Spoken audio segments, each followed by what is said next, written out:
부처 보고 하기 전에 제가 몇 가지 좀 지적을 좀 말씀드릴 게 몇 가지 하고 할게요.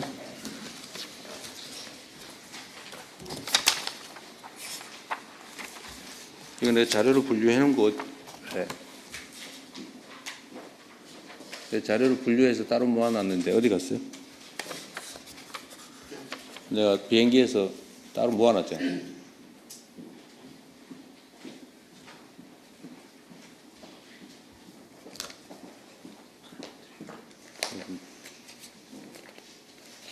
내가 위에 이렇게 모아놨잖아요.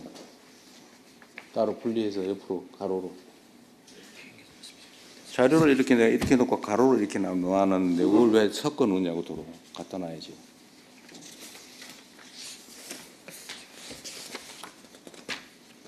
투자공사 말고 조사 자료가 있었는데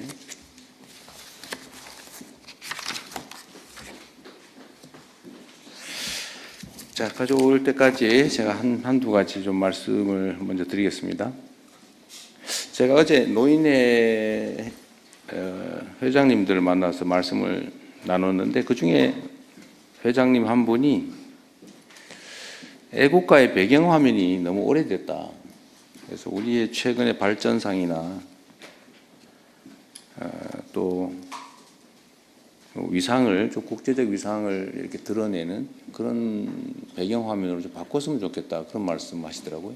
저도 사실 평소에 그 생각을 하고 있었는데 좋은 지적 같습니다. 이게 어느 부처 관할일까요? 애국가 제작 관리하는 문화부인가? 것 같은데. 하여튼 그건 뭐 국무총리실에서 좀 알아가지고 좀 논의해 보시고요. 예. 정말 그 말이 맞는 것 같습니다. 우리의 국제적 위상이나 발전상이나 뭐 이런 것들이 좀 드러나게 국민들의 자부심을 좀 극대화할 수 있도록 하면 좋겠습니다. 그와 관련해서 또 한 가지는 최근에 우리 경제는 이제 수출이 많이 확대되고 있다고는 하는데 한국산, 한국에 대한 그런 좀 뭐라 그럴까요? 신뢰도 이런 것들이 중요하지 않겠어요? 그래서 이게 요즘 짝퉁도 많아졌다던데 이게 한국에서 생산된 또 한국 정부가 인증하는 한국산이다. 뭐 이런 걸 좀 표시하는 방법이 없을까 싶어요. 일종 K 인증 뭐 이런 것들을 좀 해주면 좋지 않을까. 제가 어디서 한번 본 기억도 있는데 똑같은 저가 상품인데 이건 이 지역에서 이 지역의 재료로 이 지역 사람들이 만든 거라는 이유로 몇 배 비싸게 팔아도 팔리는 게 있다고 하더라고요. 요새는 그런 게 중요하다고 합니다. 그래서 한국의 것임을 인정하는 그런 것들 한번 검토해 주시면 좋겠어요. 또 한 가지는 한국인 의식 가치관 조사라는 걸 했다고 해요. 12월 23일에. 2013년부터 3년마다 한다고 하는데 우리 국민 6,180명을 조사했다고 합니다. 그런데 여기 아주 특이한 게 하나 있었는데 제가 아침에 자료를 보다 보니까 희망하는 미래의 우리나라 상이 어떤 거냐 이런 걸 물어봤다고 해요. 그런데 지금까지는 경제적으로 부유한 나라 이게 언제나 1등이었다고 합니다. 그 외에 뭐 정치적으로 또 사회적으로 이런저런 나라가 좋겠다 이런 게 있었다고 해요. 그런데 이번에 정치적으로 민주주의가 성숙한 나라를 가장 많이 지적했다고 하네요. 언제나 이게 과거에는 2등 또는 3등을 했다고 합니다. 1등은 경제적으로 부유한 나라, 2등은 되게 정치적으로 민주주의가 성숙한 나라 이런 거였다고 하는데 이번에 최초로 정치적으로 민주주의가 성숙한 나라를 1등으로 꼽았다고 해요. 우리 국민들께서요. 저는 이게 정말로 의미 있다고 생각하는데 제가 전 세계적인 상황을 봐도 이 민주주의가 발전한 나라가 경제적으로 성장하고 국제적으로 인정받는 게 분명합니다. 최근에 과거에 우리가 이제 내전이나 뭐 또는 뭐 폭동, 독재 이런 걸로 문제되는 나라들은 되게 경제적으로 전혀 잘 살지 못했는데 그 정치 체제가 안정이 되고 국민들이 직접 참여하는 참여도가 좀 높고 민주주의가 좀 성장 발전한 나라들이 경제적으로 급성장하는 것들을 실제로 볼 수가 있었어요. 아프리카에도 어떤 나라들이 그런 나라가 있던데요. 이게 가지는 의미는 정말로 앞으로 우리나라가 어디로 가야 되는가를 잘 보여주는 것 같습니다. 민주주의가 잘 작동하면 이제 국민들이 국가의 주인으로 존중받고 정치 체제가 국민을 위해서 작동하게 되잖아요. 그러면 결국 공정해야 되고 투명해야 되고 객관적이어야 되는데 그게 자원의 배분을 효율적으로 하게 하는 것 같습니다. 그러니까 기업들도 과거처럼 이렇게 권위주의적인 지위 복종하고 이런 상명하복 문화인 기업들은 이제 더 성장하지 못한다고요. 기업들도 보면 수평적이고 이제 생태 중심이고 또 직원들의 이렇게 자유로운 토론도 보장되고 뭐 그런 회사들이 훨씬 더 흥하지 않습니까? 아마 우리 밖에서 오신 국무위원 분들은 그 점을 더 절실하게 하실 것 같은데 자원의 효율적 배분, 투명하고 공정한 절차 이런 게 사회 체제든 기업이든 다 흥하게 하는 것 같습니다. 그래서 우리가 국정을 하는 데 있어서도 민주주의의 가치를 좀 더 깊이 생각해야 되지 않을까 그 생각이 들었습니다. 작년 12월 3일을 기점으로 우리 사회가 이제 과거냐 미래냐가 결정났다고 보여지는데 이제는 미래를 향해서 우리가 희망을 가지고 좀 뚜벅뚜벅 나아갈 수 있는 상황이 되었다. 또 그렇게 만들어야 된다는 생각이 듭니다. 그리고 오늘 그 동남권 투자공사 얘기는 보고에 없나요? 있나요? 현안이 없죠. 근데 이거 이따가 우리 금융위원회 소관인가요? 네, 여기 와 있습니다. 이 준비 상황 이따 얘기 좀 해줄 수 있어요? 네, 보고 드리겠습니다. 그럼 요거는 이따 별도 꼭지를 한번 보고를 하나 갖고 가면 좋겠습니다. 우리 부산 시민들께서 관심 있는 사안이기도 했어요. 이게 어떤 의미가 있는지도 좀 문제고 지금 해사법원 해수부 이전 그리고 동남권 투자공사 이제 금융 법제도 행정 뭐 이런 것들이 좀 시너지 효과가 있는 부분이니까 그 설명을 좀 해주십시오. 네, 제가 드릴 말씀은 다 드렸습니다. 북극 항로 시대를 선도하는 부산항 3.0 추진 전략 해양수산부 차관님께서 보고 바로 해주시기 바랍니다. 네, 해양수산부 차관입니다. 오늘 해양수산부 부산청사에서 국무회의가 개최되게 되는 것을 매우 뜻깊게 생각하면서 북극 항로 시대를 선도하는 부산항 3.0 추진 전략을 보고 드리겠습니다. 먼저 추진 배경입니다. 부산항은 컨테이너 처리량 세계 7위, 환적 컨테이너 세계 2위의 글로벌 물류 거점으로 성장했습니다. 다만 경쟁 항만의 성장, 항만 부가 서비스의 부족, 항만과 배후 산업의 연계 미흡 등으로 인해 성장의 한계 징후가 나타나는 것도 사실입니다. 이에 북극 항로 시대를 계기로 부산항의 새로운 성장 기반을 마련하는 것이 필요한 시점입니다. 부산항은 세계 3대 항로인 미주항로, 유럽항로, 그리고 북극 항로의 교차점에 위치한 지정학적 장점을 가지고 있습니다. 이러한 장점을 활용하여 항만 물동량 선제 확보, 선박 관련 항만 서비스 제공, 배후 산업과의 연계에 신속한 대응이 필요하기 때문에 이번 전략을 수립하게 되었습니다. 본격적으로 전략을 보고 드리기 전에 부산항 3.0의 의미를 잠깐 설명을 올리겠습니다. 부산항은 북항, 신항, 진해신항으로 구성됩니다. 북항 중심의 부산항 1.0, 신항 중심의 부산항 2.0에 이어 진해신항 중심의 부산항 3.0 시대를 맞이하고 있습니다. 다음 쪽입니다. 부산항 3.0 추진 전략의 핵심은 항만시설의 신속한 확충, 고부가가치 서비스 제공, 지역산업 성장 견인입니다. 첫 번째 전략은 진해신항 항만시설의 신속한 확충입니다. 주변 경쟁 항만과의 비교 우위를 확보하기 위해서는 세계 최대 규모로 항만 인프라를 신속히 확충해야 하겠습니다.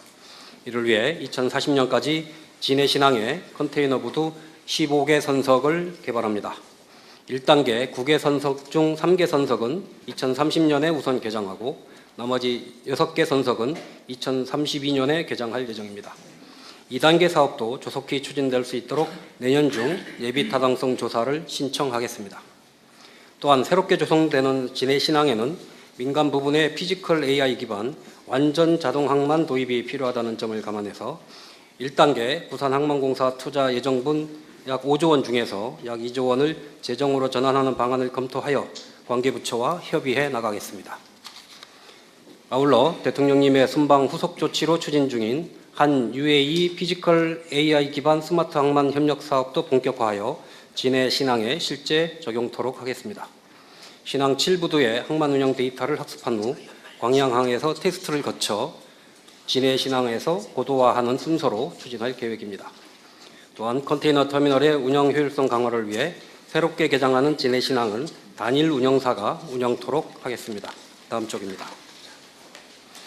두 번째 전략은 고부가가치 항만 서비스 확대입니다.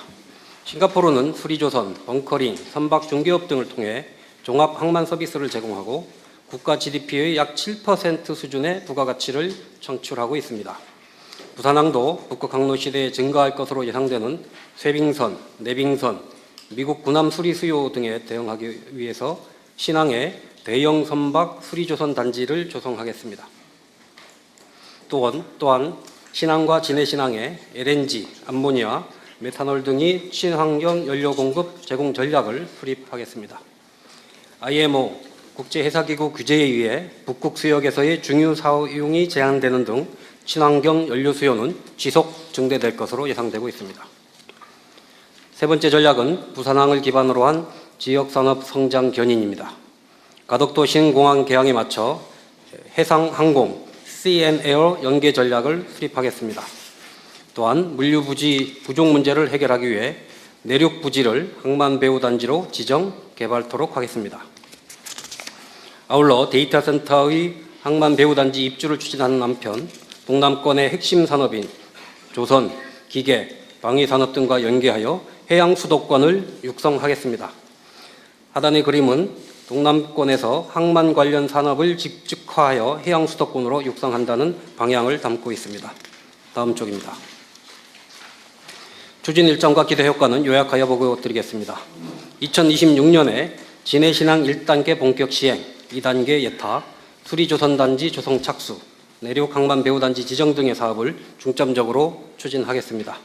이를 통해 연간 2조 원 이상의 경제적 효과를 실현하고 국가 경제뿐만 아니라 부울경 지역 경제 활성화에도 기여하겠습니다. 해양수산부는 북극 항로 시대를 선도하기 위하여 관계부처, 지방정부 등과 긴밀하게 협력하면서 이상의 여러 사업들을 속도감 있게 추진하겠습니다. 산업부, 중기부, 국토부 등 여러 관계부처의 적극적인 협조를 부탁을 드립니다. 이상 보고를 마치겠습니다.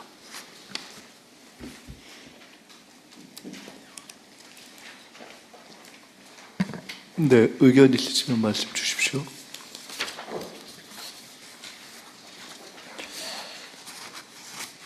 워낙 준비를 잘해가 할 말들이 다 없나 본데. 네, 잘 챙기시고요. 북극항로 사업 말고 저는 부산에 관계된 얘기들은 지금 해사법원은 어떻게 진행되고 있어요, 혹시? 예, 지금 법사위 법안 소위에서 논의 중인 것으로 알고 있고요. 상당 부분 의견이 좁혀졌다고 알고 있습니다. 그러시죠. 네. 다른 의견들 없으시면 그러면 제가 하나 너무 네. 없는 것 같아서요. 이건 지금 하드웨어가 너무 중심이에요. 그래서 이 북극 항로를 좀 개발하려고 하면은 인력 양성이라든지 소프트웨어 쪽도 이게 투자가 좀 같이 들어가줘야지만 이게 전체 종합적인 발전이 이루어질 것 같고요.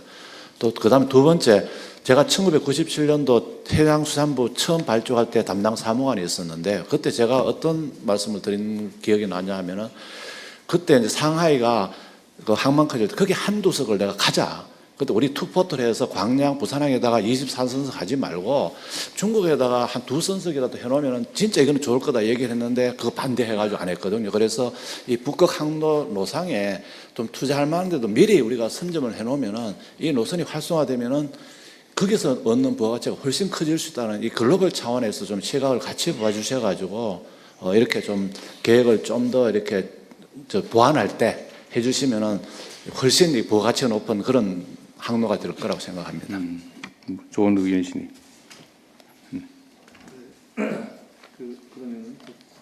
추가적인 의견이 없으시면은 이 보고는 원안대로 접수하겠습니다. 다음은 연말연시 다중운집 인파 안전관리 대책을 행정안전부 차관님께서 보고해 주시기 바랍니다. 세 번째 보고가 추가됐기 때문에 조금 더 압축해서 해주시면 좋을 것 같습니다. 네, 총리님 알겠습니다.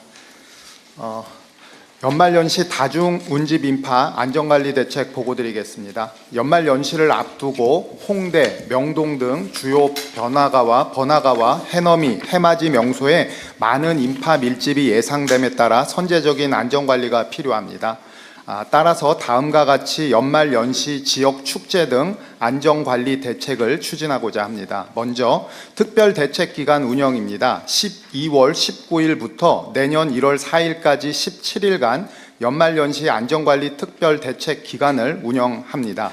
행정안전부 재난안전관리본부장 주재로 지난 12월 16일 연말연시 인파사고 대비 관계기관 대책회의를 개최하여 기간별 예방 및 대응 태세 등을 점검하였으며 전국에서 개최되는 총 404개의 행사 중 인파가 가장 몰리는 14개 지역을 중점관리 지역으로 선정해서 집중관리를 하고 있습니다.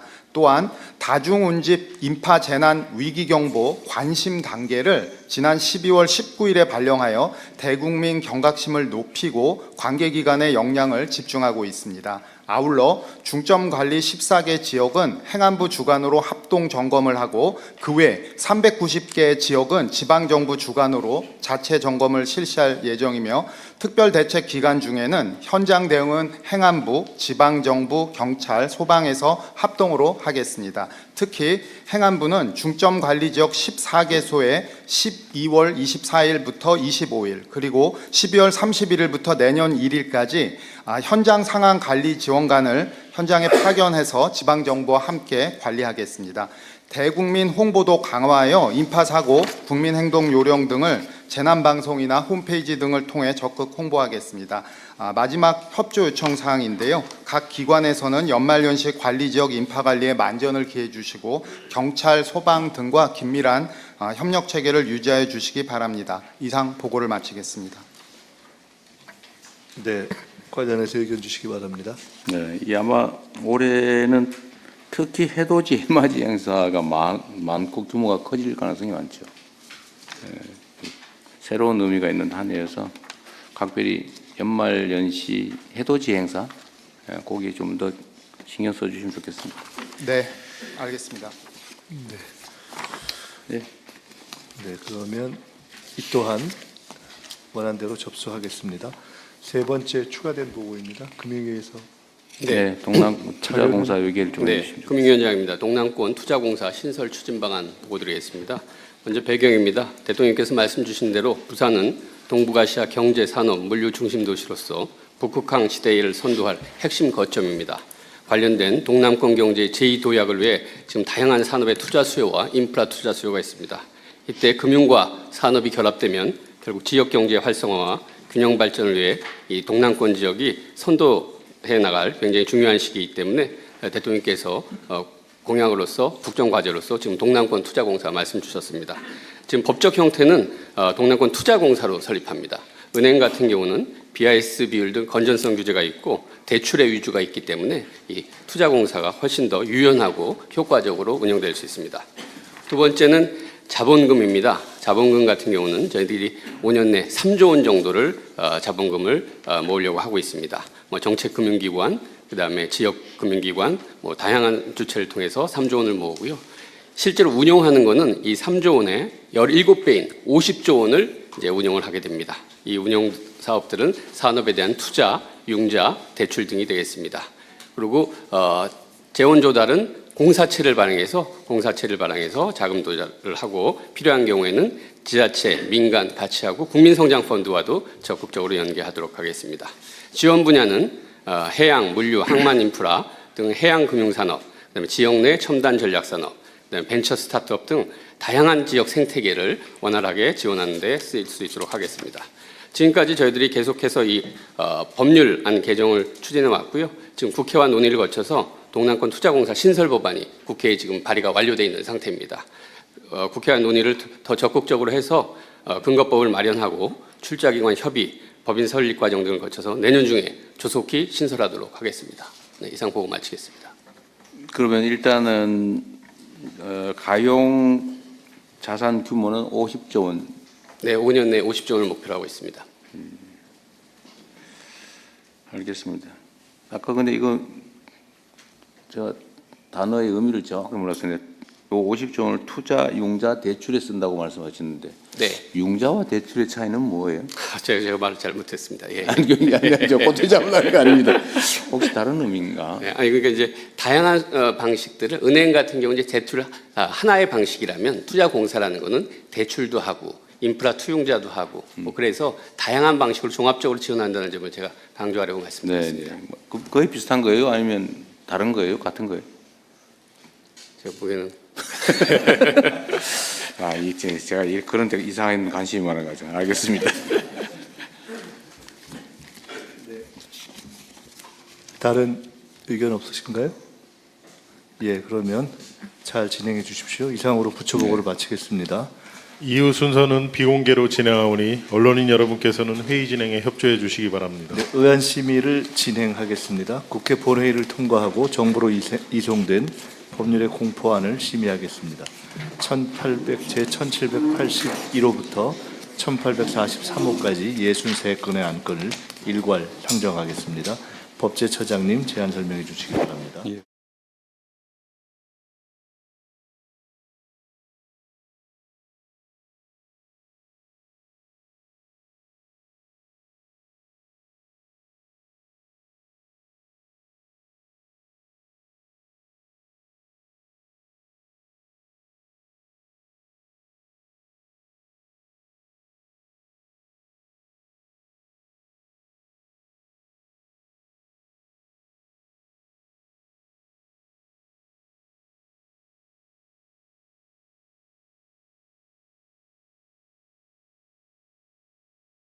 국민의례를 하겠습니다.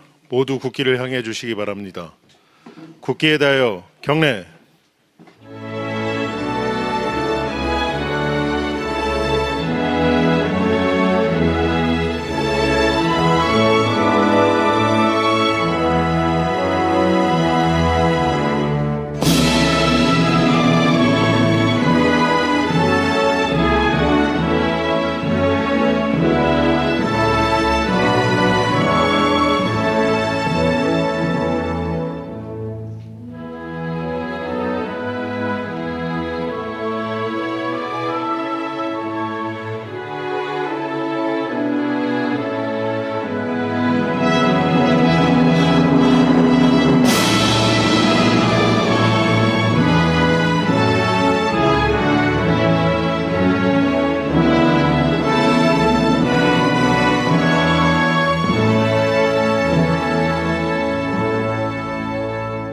바로 모두 자리에 앉아 주시기 바랍니다.